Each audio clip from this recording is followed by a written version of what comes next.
नमस्कार, आप देख रहे हैं भारत लाइव। मैं हूं अभिषेक मिश्रा। अरुणाचल मामले को लेकर बिहार की सियासत गर्म है और ये गर्माहट एनडीए के अंदर खाने ज़्यादा है। जेडीयू अब बीजेपी पर खुलकर हमले कर रही है, धमकी दे रही है और बीजेपी को लगातार ये एहसास दिला रही है कि आपने अरुणाचल में जो जेडीयू के साथ किया वो ठीक नहीं किया। अगर आगे ऐसी घटनाओं की पुनरावृत्ति होती है तो ये अच्छा नहीं होगा। इस पूरे मामले पर लोक जनशक्ति पार्टी ने भी चुप्पी तोड़ी है। लोजपा के बड़े नेता रामेश्वर चौरसिया ने भारत लाइव के साथ टेलीफोनिक इंटरव्यू में इस पूरी टूट का ठीकरा सीएम नीतीश कुमार के मत्थे फोड़ दिया है। रामेश्वर चौरसिया ने कहा है कि सीएम नीतीश कुमार ही इस टूट के लिए जिम्मेवार हैं। फ़ोन पर लंबी बातचीत हुई है भारत लाइव की रामेश्वर चौरसिया के साथ। ये पूरा ऑडियो सुनिए और समझिए। सब कुछ खुलकर बताया है रामेश्वर चौरसिया ने। चिराग पासवान को लेकर भी खुलकर बात हुई है।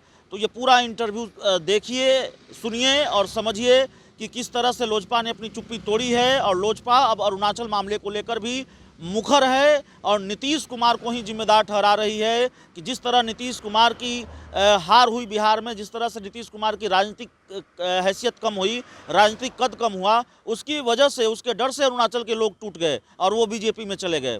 तो इंटरव्यू सुनिए क्या कहा है रामेश्वर चौरसिया ने। हाँ सर, ये जो चल रहा है और एक खबर ये आ रही है, पता नहीं वो जानकारी कितनी सही है। तो सवाल वही है सबसे पहला कि एमओएस का दर्जा मिल सकता है, राज्य मंत्री बनाए जा सकते हैं केंद्र में चिराग पासवान। ऐसी कोई जानकारी है क्या?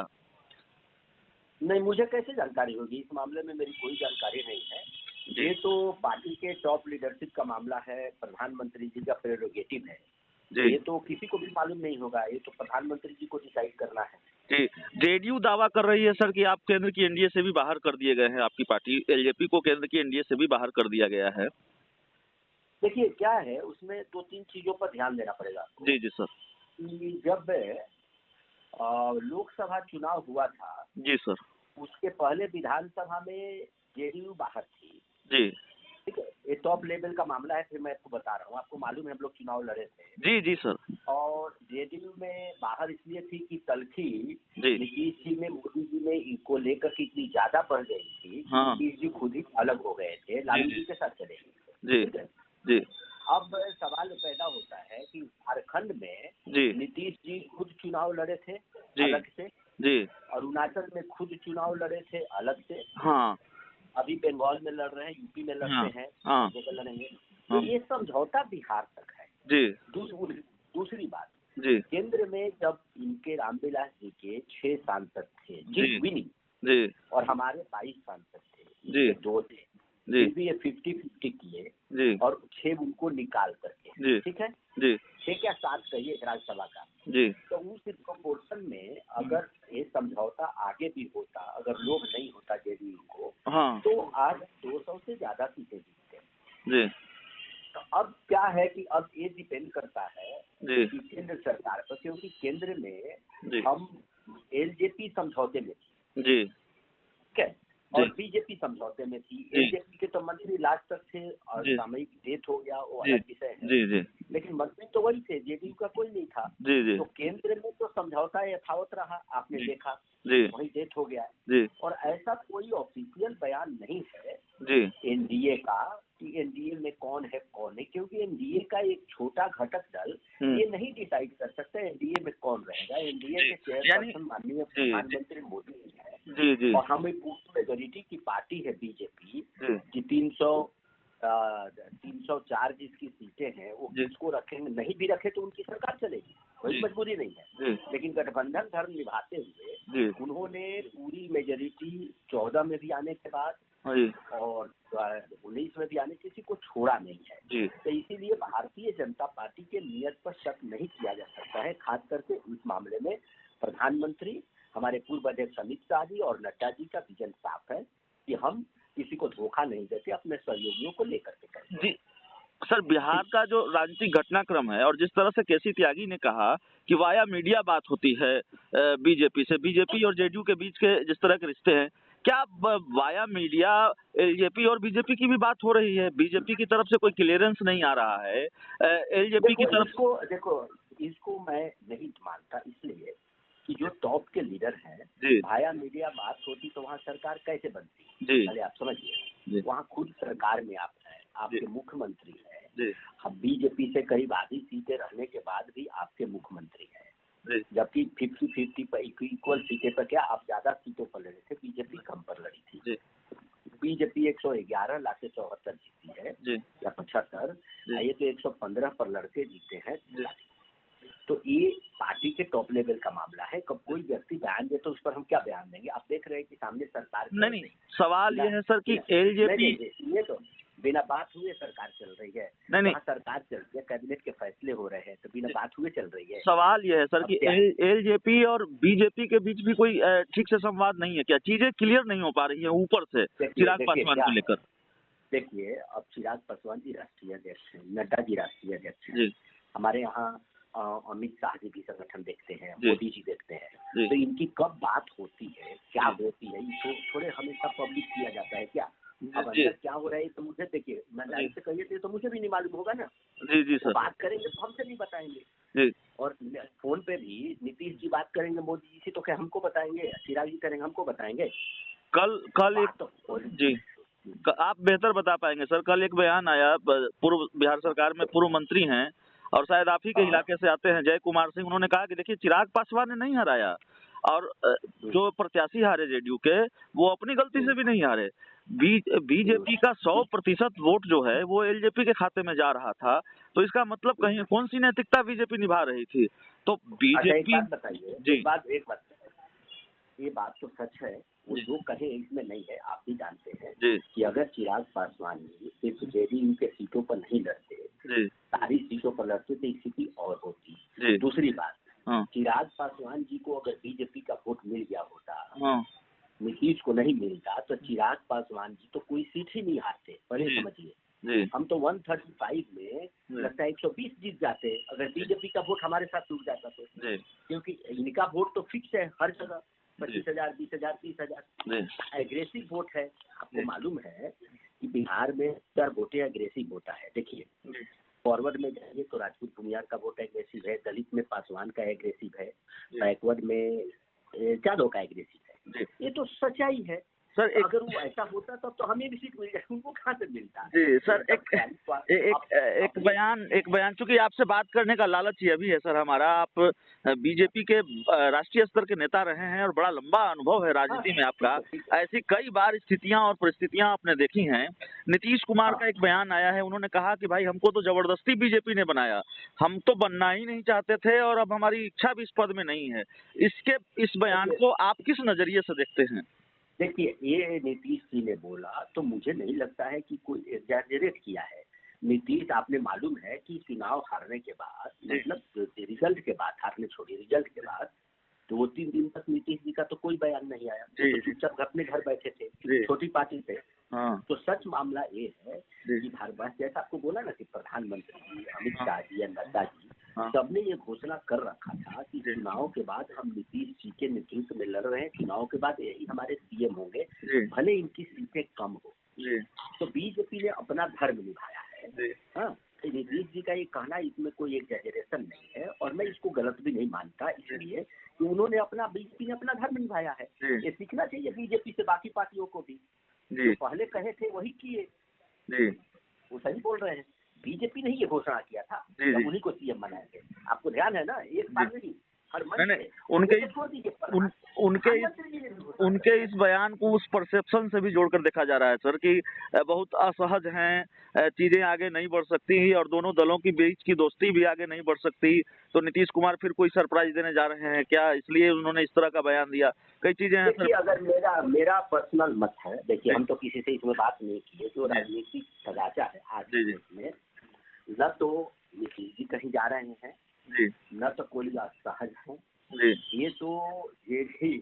ये तो कुछ लोगों को जल्दी है, जैसे अपोजिशन पार्टियों में भी, कि वो रोज नीतीश जी को पीएम का कैंडिडेट बना देते हैं। अरे भाई, पीएम का पद कहाँ खाली है? ये तो नीतीश जी खुद बोल दिए हैं कि पीएम का पद तो मोदी जी के लिए वो खाली नहीं है। अब अपोजिशन को इसमें क्यों इंटरेस्ट है? उनका अपना इंटरेस्ट होगा। अगर ऐसा रहता तो नीतीश जी सीएम बनते ही क्यों? तो इन सब चीजों में कोई तथ्य नजर, देखिए कोई सच्चाई नजर नहीं आती। आपके पास सांसद है नहीं, और नीतीश जी सीएम है, इनको पीएम आप कैसे बना देंगे भाई? सर एक चीज जी, एक चीज सर क्लियर बताइएगा, आखिरी सवाल है हमारा।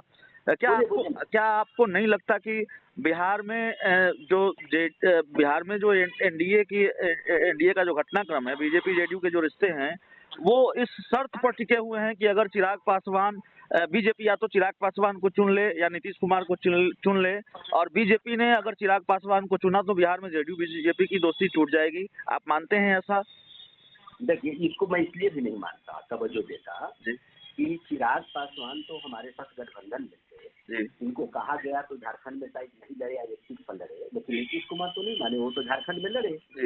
तो ये तो गठबंधन में है ही नहीं। हर जगह होता है, एक ही पार्टी नहीं, हमारे साथ बहुत पार्टियां हैं, केंद्र में गठबंधन है, प्रदेशों में नहीं है। दूसरी बात देखिए, मुझे लगता है कि इन सब चीजों को छोड़ करके अगर बिहार में अभी सरकार बनी है, कुछ बिहार के बारे में भी लोग सोचे, सिर्फ राजनीति के बारे में नहीं सोचे। आज किसानों का आंदोलन चल रहा है, मैं आपको ईमानदारी से बोल रहा हूँ, मैं तो जो बिल आया है मैं इसके अगेंस्ट नहीं हूँ, मैं इसके फेवर में हूँ। कुछ चीजें बताता हूँ आपको, ये प्रदेशों पर डिपेंड करता है, प्रदेश कैसे हैंडल कर रहा है। आप देखिए बिहार में, आप एक बात बताइए, बिहार में 36 लाख मीट्रिक टन चावल चाहिए पीडीएस में बांटने के लिए, पिछली साल बता है, और 20 लाख मीट्रिक टन चाहिए पीडीएस में बांटने के लिए। और कितना बिहार सरकार लेती है? पिछली बार मात्र नीतीश जी के इलाज था कि 12 लाख राइस लिया, मतलब 20 लाख धान, मतलब 12 लाख राइस लिया, मात्र 12 लाख टन, सोचिएगा। और 60 लाख टन गेहूं पैदा हुआ, उसमें 1 लाख टन भी नहीं लिया। ये सब बाहर से आता है, देश का कितना नुकसान है, ट्रांसपोर्टेशन कॉस्ट लगता है। यहाँ के अगर सीख लिए, हमारे यहाँ अभी 90 लाख से 1 करोड़ सरकारी आंकड़े हैं टन राइस, लिख लीजिएगा, धान पैदा हुआ है। तो राइस में कन्वर्ट करेंगे तो 65 लाख टन राइस हो गया। कम से कम आप 36 लाख टन राइस के लिए 60 लाख टन धान खरीद लेते, तो 2/3 धान किसानों का खरीदा जाता। पैसा तो एफसीआई दे रही है, केंद्र दे रहा है, पीडीएस में बांटने का मामला है, तो हमारे किसानों का भी फायदा होता, बिहार सरकार का भी ट्रांसपोर्टेशन बच जाता, केंद्र का कितना डीजल पेट्रोल का फायदा होता। यही बाहर जाता है, बाहर से आता है। और दूसरा, और कितना लॉस होता है, क्योंकि इन्हीं की सरकार में पीडीएस सिस्टम को जो भी मंत्री पिछले रहे हैं, चुना जा कल आरजेडी में है, उन्होंने तहस नहस कर दिया। मैंने कहा था कि पूरी मशीनरी लगा के सांसद, विधायक, मिलर्स को, एफसीआई को, पैक्स को लगा करके आप किसानों का सही मूल्य पर धान ले लीजिए। अरे 1868 का नहीं ले लीजिए, जो बीच में बिचौलिया है 50 तो काट नहीं लेता, वो बेचारा हेल्प करता है किसानों का, बिचौलिया नहीं सहयोगी मानता हूँ। जब भी हो, टैक्स वाले क्या कर रहे हैं, टैक्स में तो आपकी सरकार ही कमीशन ले रही है, 1600-1700 का भी धान नहीं ले रहे हैं, तो किसानों को फायदा। सर अगर ये आपको लगता है कि चीजें बताया जी सब चीजों पर ध्यान देना, आपको लगता है कि चीजें आपके अनुकूल हो रही हैं? आप ये चाहते थे कि बिहार में बीजेपी एलजेपी की सरकार बने, और वही उसी दिशा में बात आगे बढ़ रही है। एक परसेप्शन है, कयास है कि देखिए मैं एक बात बता देता हूँ, मैं तो भैया जेएनयू में पढ़ता था, मुझे राजनीति का कोई शौक नहीं था, मैं बाहर भी जाता, मेरा था कि आए बिहार में गरीबों का भला हो। लेकिन मैं पिछले 30 साल से जो राजनीति देख रहा हूँ, कांग्रेस के बाद की, छोड़ दीजिए कांग्रेस ने क्या किया, 30 साल में इन समाजवादियों ने कोई बिहार का बहुत भला किया नहीं सर। आज भी बिहार पिछले पायदान पर खड़ा है। आज भी दिल में दर्द ये है कि पढ़े लिखे सभी लोग बिहार से बाहर, पढ़े लिखे लोग राजनीति में जाते हैं, तो इन तीनों समाजवादियों ने जो समाजवाद का नारा लेकर के 30 साल से सरकार चली, इन्होंने सभी अच्छे लोगों को राजनीति से बाहर करते गए, करने वालों को, डमी लोगों को मंत्री बनाया रखा। सबसे ज्यादा नुकसान किसी ने किया है तो 30 साल में बिहार का इन लोगों ने किया है, समाजवादियों ने किया है। विकास के नारा लेकर के आए, उनके चेले बन के आए, इन्होंने बिहार का भला नहीं किया, मैं बड़ी ईमानदारी से बोल रहा हूँ। और आज भी चाहता है ना, आप कहते थे कि 15 साल में कुशासन की सरकार में थी, अपहरण की सरकार है, बिहार 21वें 22वें पायदान पर, निचले पायदान पर, आज भी तो 29वें पायदान पर है, क्यों है? तो ये बहुत दर्द होता है सबके। तो मैं तो कहूँगा कि भाई नई नई सरकार बनी है, हम कोई डिस्टर्ब नहीं कर रहे हैं, कम से कम बिहार के लोगों का भला कीजिए। पिछले दिनों आपने कहा कि सरकार गिर जाएगी, बहुत जल्द गिर जाएगी, इस भरोसे की वजह क्या है? ना, मैं ये नहीं बोला सरकार गिर जाएगी। हमसे पूछा गया कि अरुणाचल में, तो मैंने बोला कि देखिए अरुणाचल में, आपको ऑन रिकॉर्ड बोल रहा हूँ, अरुणाचल में बीजेपी में अरुणाचल के विधायकों को इनके नहीं बुलाया जाएगा। बीजेपी को 43 है 60 में, सोच लीजिए, और ये हमारे गठबंधन धर्म में है, तो हम वहाँ तोड़े बीजेपी, महाराष्ट्र जैसे मान लीजिए मध्य प्रदेश में थोड़ी तो सरकार बनी, कर्नाटक में, यहाँ हमें जरूरत भी नहीं थी। तो वहाँ होता क्या है सर, मैं भी रहा हूँ अरुणाचल चुनाव में, वहाँ क्या है बाकी दल के मजबूत लोग जाके जेडीयू से जीत गए। अब वो सरकार के साथ रहना चाहते थे। देखे कि बिहार में सरकार कमजोर हो गई, नीतीश कुमार की पार्टी तीसरे नंबर पर आ गई, इसीलिए उन लोगों ने सोचा कि हमारा भविष्य वहाँ सुरक्षित नहीं है। भाजपा देश की दुनिया की सबसे बड़ी पार्टी है आज, और वो नॉर्थ ईस्ट भी पूरा जीत रही है, तो अपना भविष्य देखने के लिए वहाँ चले गए। तो नीतीश कुमार की वजह से अरुणाचल में जेडीयू टूट गई।